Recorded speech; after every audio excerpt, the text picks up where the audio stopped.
Мурашка и жук. Конрад Крапива. Раз летнім днем через дорогу мурашка прутик волокла. Ды припинилася була, чекаючи сябровку на подмогу.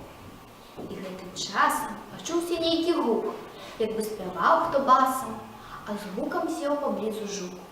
Глядзіць мурашка палахліва, што за дзіва, такі бліскучы ягамост, наставіў вусы ці то рогі, ідзе паважна ўздоўж дарогі, пагардліва наўкола пазірае, а дзень не той лакам ззяе, ці незамешны госць.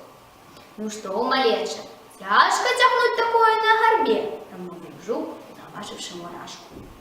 А мы працуем на сябе. Ды чуў, пра гэта ўсюды трубяць. Павага, слава, чэсць. Хто не працуе, той не есць. Давай, давай, работа дурняў любіць. Хіба без працы можна жыць?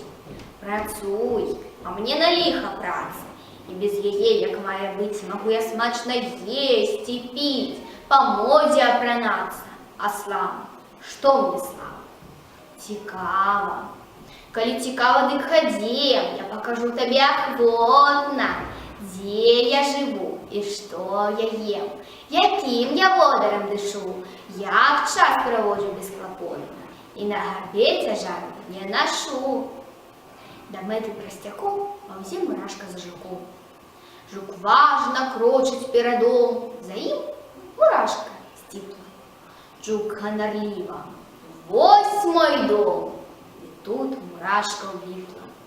Тады ж не мелюць языком, а праўду кажуць людзі. Як папаўзеш ты з жуком, дык апынешся ў брудзе.